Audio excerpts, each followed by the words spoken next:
میرا جو کزن تھا انگلینڈ کے اندر، اس کا نام تھا ناصر شاہ۔ وہ گزشتہ 15-20 سال سے میری ہی ایک کزن سے شادی کرنے کے بعد وہاں پہ شفٹ ہو گیا تھا، اور اس کے 3 بہت پیارے بچے تھے، اور وہ خود پارٹس کی شاپ کرتا تھا۔ میں نے جب گاڑیوں کا کام شروع کیا تو اس کو انوالو کر لیا تھا۔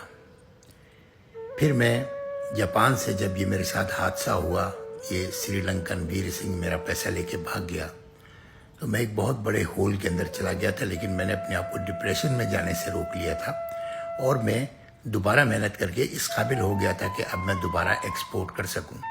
جو میری گاڑیاں انگلینڈ میں تھیں، میں فوری طور پہ وہاں پہنچا اور کچھ گاڑیاں اور بھی چڑھا دیں، 4 یا 6، مجھے صحیح سے یاد نہیں ہے۔ اس کے بعد میں انگلینڈ کے اندر پہنچنے کے بعد جب رات کو میں انہیں ناصر کے گھر پہ ہی رکتا تھا، کیونکہ وہ اس کی وائف بھی میری بہن تھی، چھوٹی کزن تھی، اور اس کے بچے بھی مجھ سے کافی ہلے ہوئے تھے۔ میں ہر 2 مہینے میں جاتا تھا انگلینڈ۔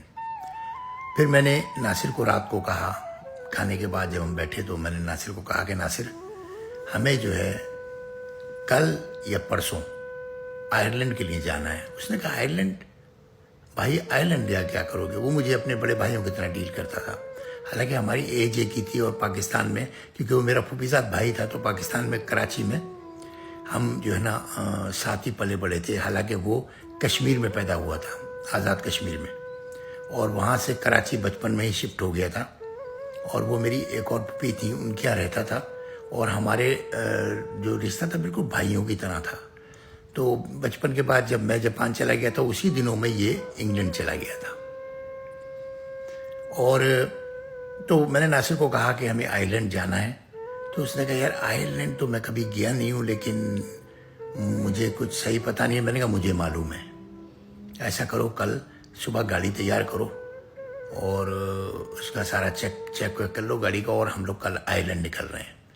تو پھر اس نے کہا کہ گاڑی سے زیادہ اگر جہاں ہم اس میں جائیں پلین میں تو 40 منٹ 50 منٹ کا پلین ہے۔ میں نے کہا چلتے ہیں، پلین میں چلتے ہیں۔ پھر ہم نے اسی ٹائم ٹکٹوں کا بندوبست کیا راتی کو، اور ہم صبح برمنگھم ایئرپورٹ سے آئرلینڈ کے لیے روانہ ہو گئے۔ یہ میں پہلی دفعہ آئرلینڈ جا رہا تھا، حالانکہ میں کام آئرلینڈ میں سپلائی کر رہا تھا گزشتہ کئی سال سے، لیکن میں پہلی دفعہ آئرلینڈ جا رہا تھا، اور ہم لوگ آئرلینڈ گئے۔ اس زمانے میں آئرلینڈ اور انگلینڈ کے درمیان میں کوئی سرحد نہیں ہوتی تھی، یعنی اگر آپ کے پاس انگلینڈ کا ویزا ہے تو آپ آئرلینڈ جائیں، جتنا عرصہ انگلینڈ کا ویزا ہے آپ آئرلینڈ میں بھی رک سکتے ہیں۔ ایک طرح سے ان کی کالونی تھی، اور گوروں کے لیے اور جو انگلینڈ کے لوگ تھے ان کے لیے کوئی ویزا، کوئی پابندی، کچھ بھی نہیں تھا، امیگریشن ہی نہیں تھی۔ خیر ہم وہاں اترے، آرام سے باہر نکل گئے، کسٹم سے سامان اٹھایا جیسے ڈومیسٹک فلائٹ میں ہوتا ہے۔ اب بہت سختی ہو گئی ہے۔ اس کے بعد میں جب باہر نکلے ایئرپورٹ کے تو میں نے بولا کہ ناصر ایسا کرتے ہیں کہ رینٹر کار لے لیتے ہیں۔ پھر ہم رینٹر کار پہ گئے اور رینٹر کار لے لی، اور رینٹر کار میں بیٹھ کے ہم ہائی وے پہ چڑھ گئے۔ اچھا، جانے سے پہلے میں نے فون کر کے ایک ہاؤس اسٹے ہوتا ہے جب وہاں پر نا، کہ آپ کو گورے جو ہے نا اپنے گھر کا ایک کمرہ دے دیتے ہیں کرائے پہ، اور وہ بریک فاسٹ وغیرہ بھی اس میں انکلوڈ ہوتا ہے، تو وہ میں نے بک کر لیا تھا۔ خیر وہ ایڈریس وغیرہ، اس زمانے گوگل نہیں ہوتا تھا، ایڈریس وغیرہ ڈھونڈتے ہوئے ہم ڈبلن میں اس جگہ مقام پہ پہنچے، اور وہاں پر ہمیں وہ بلڈنگ مل گئی۔ ہم لوگ اوپر گئے، ہم نے گھنٹی بجائی، تو ایک بوڑھی عورت گوری تھی، اس نے کھولا، میں نے نام بتایا اپنا، اس نے بولا ہاں میں تمہارا ہی انتظار کر رہی تھی، آ جاؤ۔ پھر ہم لوگ اندر چلے گئے، اور اس نے ہمیں ہمارا کمرہ دکھا دیا۔ اس میں 2 بیڈ لگے تھے، بہت صاف ستھرا خوبصورت، گھر کے اندر کا کمرہ تھا، ظاہر خوبصورت تھا۔ پھر اس نے بتایا کہ فرسٹ فلور پہ جب آپ صبح ہوگے نا تو ہم 7 بجے سے ناشتہ شروع کرتے ہیں، 7 سے 8:30 بجے تک۔ خیر ہم رات کو وہاں رک گئے، تو اس نے مجھ سے کئی دفعہ پوچھا کہ بھائی یہاں پہ کیا کرو گے آپ؟ ہم لوگ آ تو گئے آئرلینڈ۔ میں نے کہا تم اس کی فکر نہ کرو، جو ہوگا اللہ بہتر فرمائے گا۔ حالانکہ میرے پاس آئرلینڈ میں گاڑی چڑھانے کے لیے پیسے نہیں تھے، اتنے زیادہ پیسے نہیں تھے۔ جب تک میری انگلینڈ کی گاڑیاں جو 8-10 گاڑیاں ہو گئی تھیں وہ بک جاتی تو کچھ ہوتا۔ بہرحال وہاں گاڑیاں بک رہی تھیں انگلینڈ میں، کیونکہ ناصر کی جو بیوی تھی شاز، وہ گاڑیاں بیچ رہی تھی، مثلا وہ فون اٹینڈ کر لیتی تھی، اور وہ کسٹمر کو ڈیل کر لیتی تھی، کیونکہ وہ وہیں پیدا ہوئی تھی، تو اس کو لینگویج پرابلم نہیں تھی کوئی۔ پھر ہم نے آئرلینڈ کے اندر جا کے صبح اٹھ کے اور ایک وکیل کو ڈھونڈا، اس کے ذریعے ایک کمپنی رجسٹرڈ کرائی۔ کمپنی رجسٹر کرانے کے بعد اسی وکیل نے ہمیں بتایا کہ آپ کو کمپنی رجسٹر تو ہو جائے گی، مگر آپ کو یہاں رہائش کے لیے جو ہے نا پرماننٹ ویزا چاہیے ہوگا. تو میں نے اس کو کہا کہ ہاں ٹھیک ہے، آپ میرا ویزا اپلائی کرو. تو اس نے تھوڑی سی معلومات کی ہمارے بیٹھے بیٹھے ہی، اور پھر اس نے ہمیں بتایا کہ میں نے معلوم کیا تو یہ کہتے ہیں کہ پرماننٹ جو ہے نا آپ کو یہاں پہ ویزا نہیں دیا جاتا، بلکہ اگر آپ کاروبار سیٹل کرنے آئے ہو تو آپ کو ڈائریکٹ نیشنلٹی اپلائی کرنی پڑے گی. اس زمانے کا یہی کچھ رول ہوگا. تو میں نے کہا ٹھیک ہے، ہم نیشنلٹی اپلائی کرنے کے لیے تیار ہیں. میں ناصر نہیں، بھارت کمپنی میں نے اپنے نام سے بنا لی، اور میں نے دوسرے دن کا ٹائم رکھا، اور دوسرے دن جا کے جب میں ہوم افیئر گیا اور وہاں پر میں نیشنلٹی اپلائی کرنے کے لیے بات کی کہ بھئی میں انویسٹر ہوں، جاپان سے آیا ہوں. اس وقت میرا پاسپورٹ پاکستانی تھا.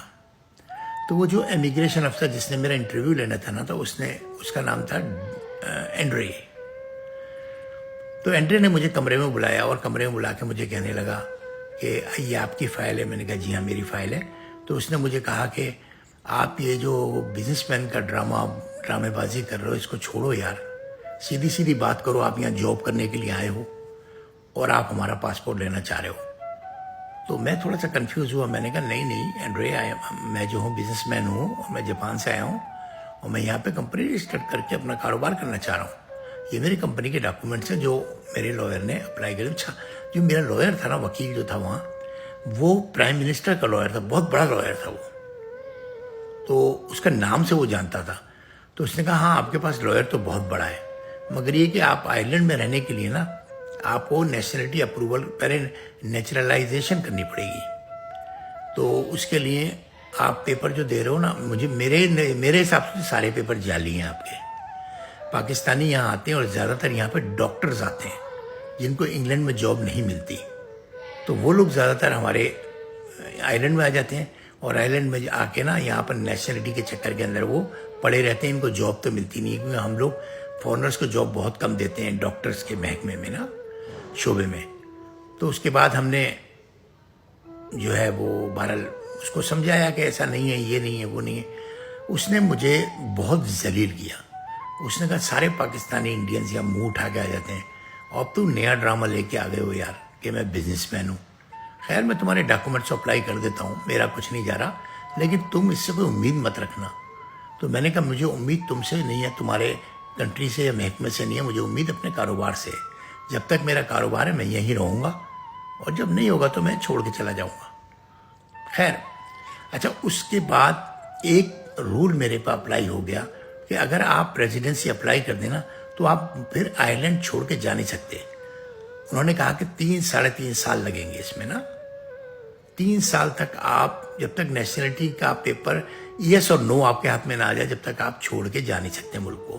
میرا مسئلہ یہ تھا کہ میرے بچے امریکہ میں تھے، میرا کاروبار جاپان میں تھا، تو مجھے تو جانا ہی جانا تھا.